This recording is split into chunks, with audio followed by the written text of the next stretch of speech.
families here and all the saints. So I would like to say a great thank you to all your host families. Thank you for opening your doors for us.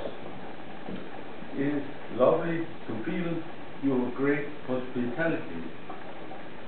Thank you very much.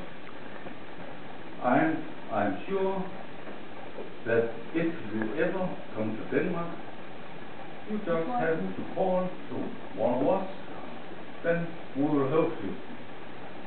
Thank you. Thank you. Thank you. And thank you to Don and Chris.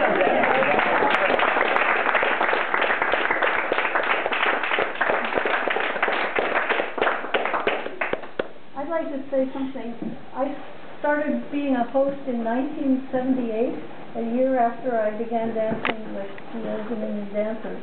And I have hosted